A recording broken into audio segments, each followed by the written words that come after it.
ஆச்சி பாதாம் ட்ரிங்க். ஆச்சி பாதாம் ட்ரிங்க் ஒன்னு வாங்கினா ஒன்னு ஃப்ரீ. தமிழகத்தில் 4 ஆண்டுகளாக திமுக அரசு மக்கள் விரோத ஆட்சியை நடத்தி கொண்டிருப்பதாக எதிர்க்கட்சித் தலைவர் எடப்பாடி பழனிசாமி விமர்சித்து உள்ளார். கோவை விமான நிலையத்தில் செய்தியாளர்களுக்கு பேட்டியளித்த அதிமுக பொதுச் செயலாளர் எடப்பாடி பழனிசாமி அதிமுக யாருக்கும் துரோகம் இழைக்கவில்லை என்றும் கூறினார்.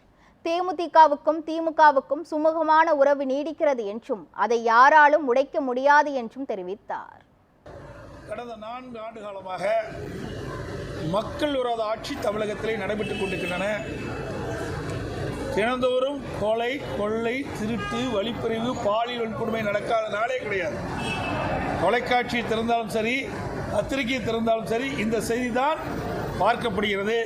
அப்படி ஒரு மோசமான ஆட்சி தமிழகத்திலே இன்றைய தினம் நடைபெற்றுக் கொண்டிருக்கிறது. திரு ஸ்டாலின் மாடல் ஆட்சி தான் துரோக ஆட்சி என்பதை இந்த நேரத்திலே குறிப்பிட விரும்புகிறேன்.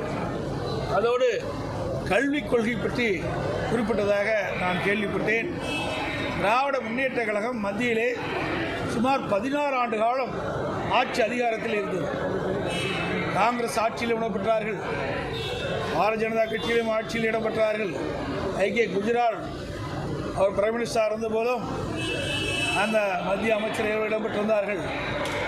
மரியாதைக்கு தேவகடா அவர்கள் இருக்கின்ற பொழுதும் அந்த அமைச்சரவையிலே மத்தியில் இடம்பெற்றார்கள். 16 ஆண்டு காலம் மத்தியிலே ஆட்சி அதிகாரம் இருக்கின்ற பொழுது ஏன் இந்த கல்விக் கொள்கையில் இந்த திராவிட மாடல் அரசு சொல்கிறாங்க, திரு ஸ்டாலின் மாடல் அரசு ஏன் கவனம் செலுத்தலாம்?